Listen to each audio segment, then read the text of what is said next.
Good morning students. कुछ important question है जो मैं यहाँ पर डिस्कस करने जा रहा हूँ। पहला क्वेश्चन है, why are the decomposition reactions called the opposite of combination reaction. Means दो रिएक्शन हमें यहाँ पर गिवन उसने दी हुई है। पहली रिएक्शन दी हुई है उसने डिकम्पोजिशन, और दूसरी रिएक्शन दी हुई है इसने कम्बिनेशन। वो कहता है कि ये जो दोनों रिएक्शन हैं, ये दोनों रिएक्शन क्या है, एक दूसरे के अपोजिट रिएक्शन है। स्टेटमेंट उसने दे दी है, हमें उस स्टेटमेंट को एक्सप्लेन करना है। उसने क्या कहा है, why are the decomposition reaction called the opposite of combination reaction, right equation for these reaction. उसके बाद कहता है इन दोनों रिएक्शन के लिए हमें क्या लिखनी है, इक्वेशन लिखनी है। तो देखिए समझिए कि टॉपिक हम पढ़ चुके हैं डिकम्पोजिशन रिएक्शंस हम पढ़ चुके हैं। इस टॉपिक में हमने क्या कहा था कि डिकम्पोजिशन मीन्स होता है ब्रेक। मीन्स कोई एक सब्सटेंस, ये मेरे पास एक सब्सटेंस है, फॉर एग्जांपल ये मेरे पास एक कंपाउंड लिया मैंने ए बी, ये क्या है, मेरा एक मॉलिक्यूल है। तो ये मॉलिक्यूल क्या होगा, ब्रेक होकर दो में कन्वर्ट हो जाए, ए अलग हो जाए और बी अलग हो जाए। मीन्स यहाँ पर क्या हुआ कि एक मॉलिक्यूल डिकम्पोज ब्रेक होकर कितने में कन्वर्ट हो गया, दो में कन्वर्ट हो गया। इसलिए इस टाइप की रिएक्शन को बोला जाता है बेटा डिकम्पोजिशन रिएक्शन। सेकंड, इसी में इसने पूछा हुआ कम्बिनेशन रिएक्शन। तो कम्बिनेशन का मतलब होता है combine, means addition, combination reaction.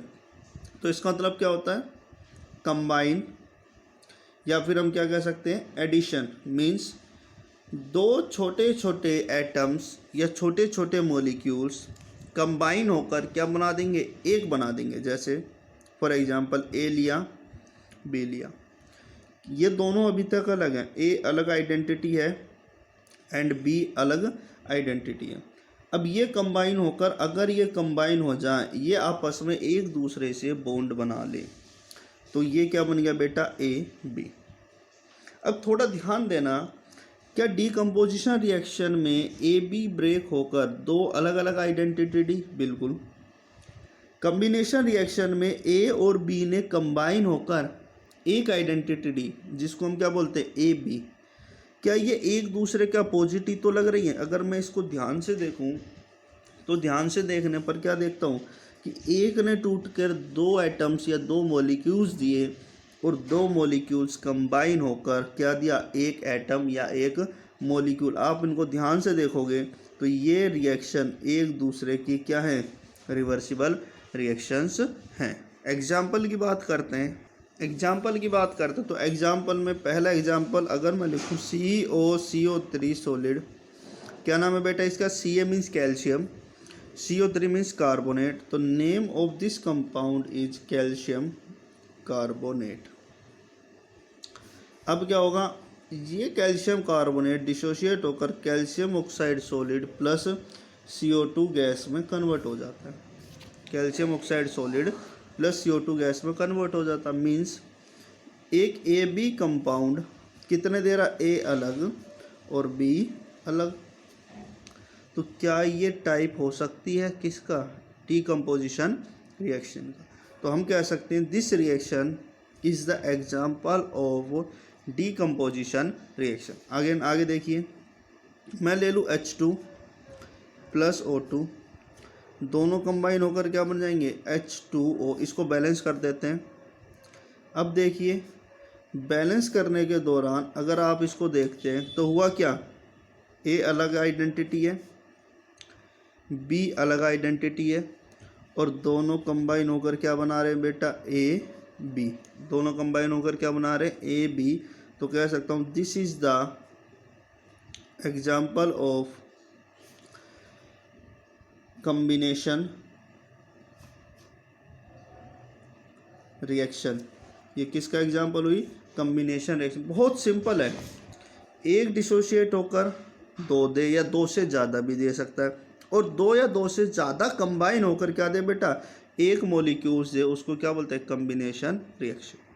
Next question is explain the following in terms of gain और loss of oxygen with 2 example each. Means हमें यहाँ पर ऑक्सीडेशन समझाना है एंड रिडक्शन समझाना है, लेकिन किस टर्म में पूछा हुआ उसने, loss of oxygen. Loss of oxygen की टर्म में समझाना है। तो मैं एक एग्जांपल लेता हूँ। इस एग्जांपल में मैं लेता हूँ सोडियम प्लस O2 कंबाइन होकर इन्होंने प्रोडक्ट बनाया Na2O। अगर इस एग्जांपल की बात करी जाए तो इस एग्जांपल में हम क्या देखते हैं कि oxygen combines with sodium. Oxygen किसके साथ कंबाइन हुई, सोडियम के साथ कंबाइन हुई और प्रोडक्ट क्या बनाया, सोडियम ऑक्साइड। क्या इस प्रोसेस में मैं ये देख सकता हूँ कि सोडियम ने क्या करा, ऑक्सीजन एक्सेप्ट की, या सोडियम किसके साथ कंबाइन हुआ, ऑक्सीजन के साथ कंबाइन हुआ। इसका मतलब सोडियम ने ऑक्सीजन क्या करी, गेन। तो ये प्रोसेस क्या कहा जाएगा, ऑक्सीडेशन प्रोसेस। इस प्रोसेस का नाम क्या होगा, ऑक्सीडेशन प्रोसेस। सेकंड देखिए example, copper plus O2 combine होकर क्या बना देते हैं, Cu2O। सेम एग्जाम्पल जो ऊपर वाला एग्जाम्पल था बिल्कुल उसकी कॉपी है। इसमें भी क्या हुआ, कॉपर के साथ ऑक्सीजन कंबाइन होती है और कंबाइन होने के बाद क्या बनाती है, कॉपर ऑक्साइड। मीन्स कॉपर ने ऑक्सीजन को एक्सेप्ट किया। अगर ऑक्सीजन कंबाइन हुई कॉपर के साथ तो इसका मतलब क्या हुआ कि कॉपर ने ऑक्सीजन गेन की। And the process in which oxygen is accept या oxygen is gained, that process is known as oxidation process. तो इस प्रोसेस का नाम भी क्या होगा, ऑक्सीडेशन प्रोसेस। मीन्स हमने ऑक्सीडेशन की डेफिनेशन दे दी in terms of gain of oxygen, 2 example देकर। आगे देखिए एग्जाम्पल लेता हूँ next, copper oxide plus hydrogen heat करने पर, ये सिंबल मैंने आपको बताया हुआ है, this is a symbol of heat. Heat करने पर कॉपर प्लस H2O में कन्वर्ट हो जाती है। अगर इस एग्जाम्पल को मैं ध्यान से देखूँ तो इस एग्जाम्पल में मैं क्या देखता हूँ कि कॉपर ऑक्साइड से ऑक्सीजन लॉस्ट कर दी जाती है। मीन्स यहाँ पर रिएक्टेंट, ये क्या है मेरा रिएक्टेंट, रिएक्टेंट में कॉपर के पास ऑक्सीजन थी, यानी कॉपर ऑक्सीजन एक साथ थे। और प्रोडक्ट में अगर मैं देखूं तो क्या कॉपर के पास ऑक्सीजन है, नहीं। तो इसलिए इस प्रोसेस को, जिस प्रोसेस के अंदर ऑक्सीजन का क्या होता है, लॉस, उस प्रोसेस को क्या बोला जाता है, रिडक्शन प्रोसेस। तो इसलिए इस प्रोसेस को क्या नाम दिया जाएगा, रिडक्शन। अगर नेक्स्ट एग्जांपल देखिए, zinc oxide plus carbon product बनाते हैं जिंक प्लस कार्बन मोनोऑक्साइड। इसमें मैं यहाँ पर देखूँ रिएक्टेंट के साथ में जिंक के साथ क्या है, ऑक्सीजन। और सेम चीज़ किस में कंसीडर करूँ, प्रोडक्ट में। तो क्या प्रोडक्ट में जिंक के साथ ऑक्सीजन है, नहीं। इसका मतलब बेटा यहाँ पर क्या हुआ, लॉस ऑफ ऑक्सीजन। एंड ऐसा प्रोसेस जिसमें ऑक्सीजन का क्या हो, लॉस, उस प्रोसेस को क्या कहा जाता है, रिडक्शन प्रोसेस। उस प्रोसेस को क्या कहा जाता है, रिडक्शन प्रोसेस। तो ये एग्जाम्पल से, यहाँ पर 2 एग्जाम्पल दिए मैंने किसके, ऑक्सीडेशन के, यहाँ पर 2 एग्जाम्पल दिए मैंने किसके, रिडक्शन के। इसलिए इन प्रोसेस को नाम दिया जाता है oxidation and reduction in terms of gain और loss of oxygen.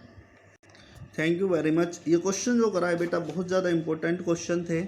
Oxidation reduction का क्वेश्चन लगभग आ ही जाता है। तो आपको क्या करना है, ये क्वेश्चन ध्यान से पढ़ने हैं। इनके आंसर्स की पिक अभी मैं सेंड कर देता हूँ। अगर आपको कोई प्रॉब्लम है तो आप मेरे से पूछ सकते हो।